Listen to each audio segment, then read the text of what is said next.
I've been saying for a very long time, the more you fight against web advertising, the more esoteric their protections are going to become. And recently, we stepped up to the next rung of the ladder. This is web environment integrity. Now, this proposal is being hosted on a personal GitHub account. Ignore the fact that all of the authors just happen to be Google software engineers. This is definitely not something being proposed at Google. Whilst this blew up recently, this is not exactly new, with the latest change being 3 months ago all the way back in April. I guess someone must have found it and posted it on Reddit or Hacker News or made a video about it, because nobody had heard about this until about a week ago. But let's be fair and see what it's all about. Users often depend on websites trusting the client environment they run. I guess that's technically the case, but not because users were asking for that. That's the case because businesses have forced it onto the user. It's probably more fair to say that businesses depend on trusting the client environment. This trust may assume that the client environment is honest about certain aspects of itself, keeps user data and intellectual property secure. These are two very different things. This is completely irrelevant to the website. This is entirely based around your business use case and is transparent about whether or not a human is using it.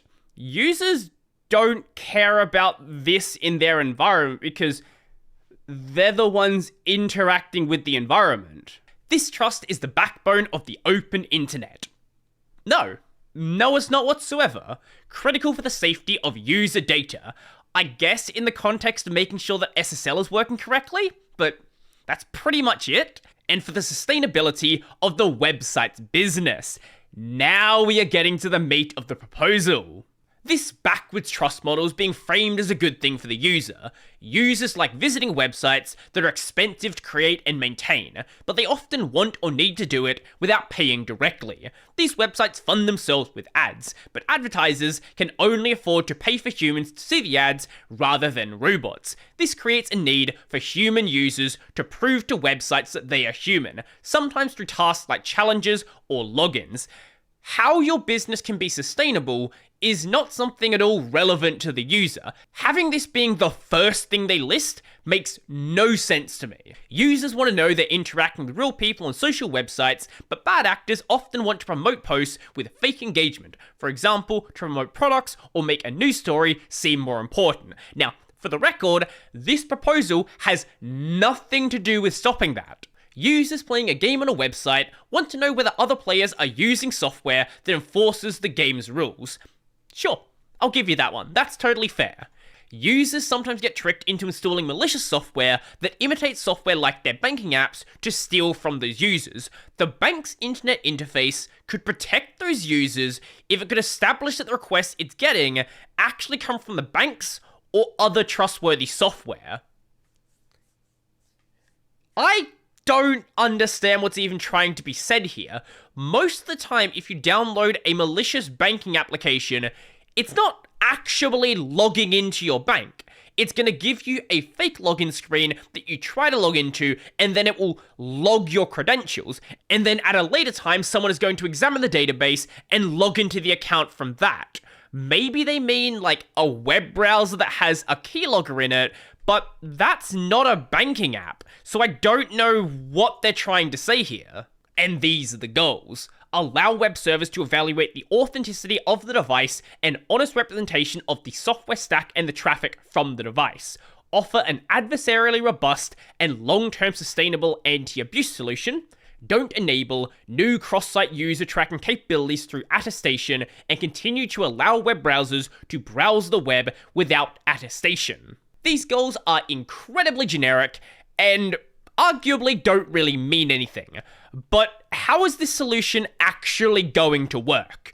There are 3 parties involved in this solution: the web page executing in a user's web browser, a third party that can attest to the device a web browser is executing on, referred to as the attester, and the web developer server, which can remotely verify attestation responses and act on this information. This is the server the website is running on. Firstly, a web page requests an environment attestation from the attester with a content binding. The content binding ensures that even if an attacker intercepts an attestation, they can't use it to attest to a modified request. So if you had, say, a man-in-the-middle attack and someone stole your attestation request, they couldn't go and modify the request and use that to get their environment attested to instead. The attester will then sign a token containing the attestation and content binding with a private key. The attester then returns the token and signature to the web page. The web page returns this information to the web server. The web server then checks that the token came from an attester it trusts and inspects the token's payload. It verifies the payload by verifying the signature with the attester's public key. Optionally, the web server may call the attester server endpoint to get additional signals, for example, to detect potentially hyperactive devices. So if there is a client constantly asking for attestation, there might be something weird going on there. Now, I don't know about you, and maybe I'm just overthinking it, but having a system which can verify the environment you're running in and can lock down access to certain content, that sounds an awful lot like DRM to me. Maybe I'm imagining it. I very well could be. But this sounds like a form of generic web-based DRM. But I would argue way worse than that. So some of the example use cases are detect social media manipulation and fake engagement, detect non-human traffic in advertising to improve user experience and access to web content, detect phishing campaigns, detect bulk hijacking attempts and bulk account creation, detect large-scale cheating in web-based games with fake clients, detect compromised devices where user data would be at risk, detect account takeover attempts by identifying password guessing. What kind of information do you need to send to the attester to identify all of these different situations? Well, they don't say. What they do say is what is in the signed attestation, the attester's identity, for example, Google Play, and a verdict saying whether the attester considers the device trustworthy. That is all, along with some things they may consider including, and something they don't want to include, like a device ID, which I really hope you don't want to include a device ID in every single attestation. That should be an absolute no-brainer. Now, partially because it's Google, and partially because of just how absolutely broad the use cases and goals are, a lot of people are really worried about the implications they are not listing.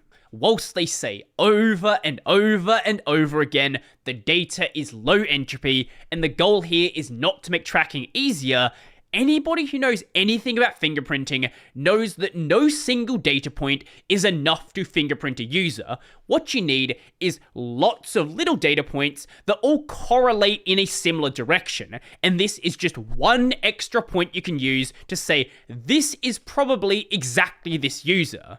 The far more concerning issue is around the open web. So right now you can relatively easily fool a website with a custom user agent. You can say, I am on Chromium, I am on Firefox, I am on Windows, I am on Linux, I am on macOS, and basically the website says, okay, I believe you. But if we're doing attestation on our environment, what's to stop the attester or the web server basically just saying, I don't like this browser, I don't like this operating system, and just excluding it from the pool, and this is something even acknowledged by the authors. Attesters will be required to offer their service under the same conditions to any browser who wishes to use it and meet certain baseline requirements.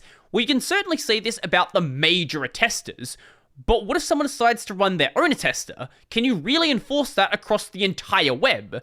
But even if it is possible, it doesn't at all fix the web server side. This leads to any browser running on the given OS platform having the same access to the technology, but we still have the risks that 1, some websites might exclude some operating systems, and 2, if the platform identity of the application that requests the attestation is included, some websites might exclude some browsers. We can safely assume the major browsers right now are going to be accepted by the attesters. But what if you go and make something new? Maybe something not even based on Chromium, it is an entirely new web engine.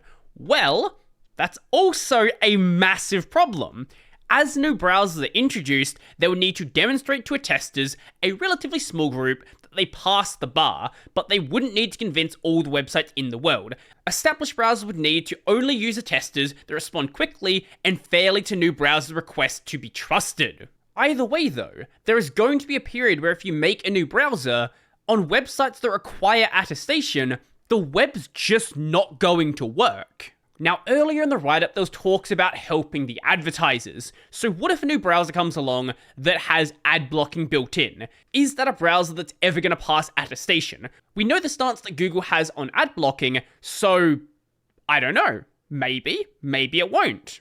Google has proven themselves time and time again to not be trustworthy shepherds of the open internet.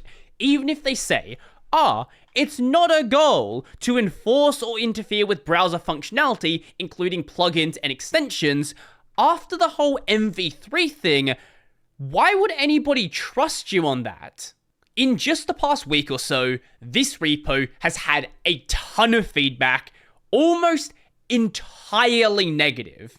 Like, nobody is in support of this, especially if you go to the closed issues, which is just a lot of people insulting them. Now, the insulting them is not exactly productive, but I do agree with the sentiment. But as of yesterday, Rupert Ben Weiser, one of the authors, has responded. Hey everyone, thank you for your patience and thank you to everyone who engaged constructively. It is clear based on the feedback we received that a bigger discussion needs to take place, and I'm not sure my personal repository is the best place to do it. We are looking for a better forum and will update when we have found one. We want to continue the discussion and collaborate to address your core concerns in an improved explainer. No, I don't want that, and nobody here wants that either. What they want to see happen is you delete the repo and never talk about this again. There is no discussion that needs to be had here. This is something that just doesn't need to happen.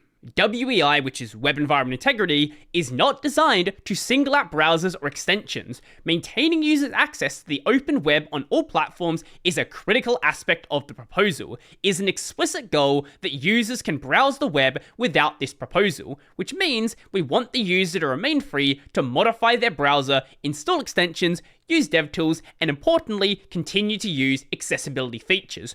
Okay, well what if you go to a website that requires attestation? Can you just not have your environment attested and use the website just fine? No? Well, you require attestation then. WEI prevents ecosystem lock-in through holdbacks. We had proposed a holdback to prevent lock-in at the platform level. Essentially, some percentage of the time, say 5% or 10%, the WEI attestation would be intentionally omitted, and would look the same as if the user opted out of WEI or the device is not supported. This is designed to prevent WEI from becoming DRM for the web. Any sites that attempted to restrict browser access based on WEI signals alone would have also restricted access to a significant enough portion of attestable devices to disincentivize this behavior. So basically, it's DRM for the web that's a little bit buggy and gives you the wrong information 5 or 10% of the time. But also, this isn't the only piece of information. This attestation token is just one piece of information a site can use. They can combine this with other things and still do the lockdown.